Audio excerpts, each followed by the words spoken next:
Voici la revue de presse. Bonjour Bruno Donnet. Bonjour Patrick. Et dans la presse, aujourd'hui Bruno, une question s'impose, l'uniformisation ou la marge? Vaut-il mieux être un mouton de Panurge ou bien un mouton noir? C'est en quelque sorte le débat qui agite les journaux ce matin, des journaux qui interrogent tous très largement la standardisation des comportements, mais également de la pensée de nos contemporains. Et le premier domaine dans lequel cette question s'impose, c'est bien sûr la politique. Droite, extrême droite, la tentation du rapprochement gagne la base. C'est le choix de une qu'a fait Le Monde, qui interroge les convergences idéologiques et stratégiques de ces deux formations. D'après le journal, le débat sur la loi Asile et Immigration a mis au jour le rapprochement de plus en plus flagrant entre le Front National et les Républicains. Et pour étayer son point de vue, Le Monde cite notamment ce tonitruant « Bravo !»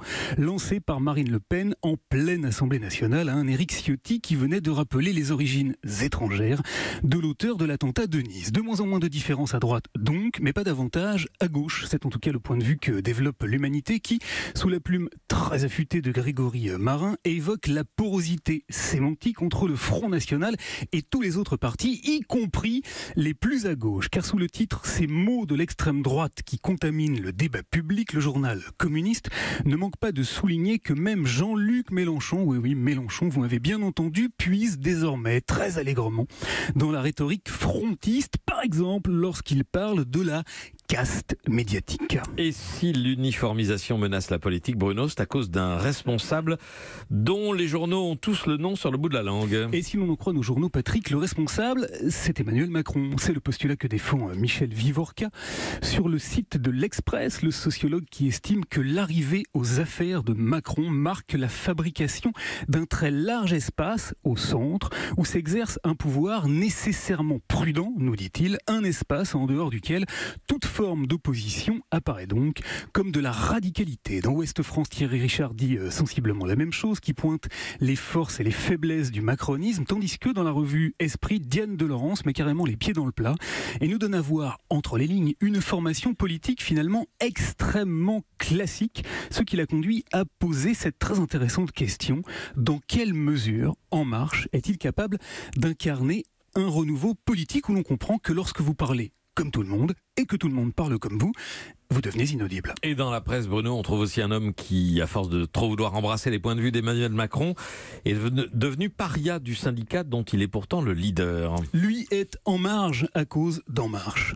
Et cet homme, Patrick, c'est Jean-Claude Mailly, la figure de proue de force ouvrière qui est devenu le mouton noir de sa propre famille. C'est en tout cas ce que nous disent à la fois Mediapart, qui évoque le soulagement des militants heureux de le voir rendre son tablier, et Le Parisien, aujourd'hui en France, qui raconte comment hier, à Lille, celui qui pilote le syndicat depuis 2004 et qui a soutenu les ordonnances Macron a été très copieusement sifflé. Elle n'a pas encore rendu son tablier, mais si l'on en croit Libération, elle est très sérieusement menacée. Faut-il sauver Nyssen?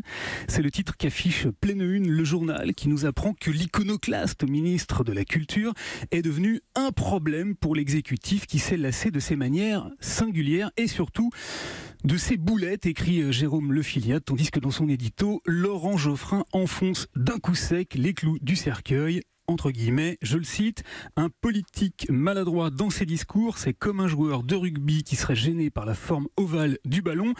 Il vaut mieux qu'il joue au football. Et bam. Et dans la presse, Bruno, vous en avez trouvé d'autres qui ne font pas comme tout le monde et auxquels ça ne réussit pas forcément. Oui, on est écrasé par le poids de la norme et du conformisme ce matin dans les journaux, Patrick. Ainsi, j'ai trouvé dans l'Est éclair et dans Libération Champagne une histoire édifiante. Ça se passe à Troyes, dans l'Aube. Une petite association projetait d'y installer un cinéma d'arrêt d'essai, c'est-à-dire un cinéma où l'on aurait passé des films pas comme les autres, des films que l'on ne voit pas ailleurs. Mais la ville s'est opposée au projet, préférant donner son accord à la plantation d'une salle de cinéma d'un grand complexe commercial.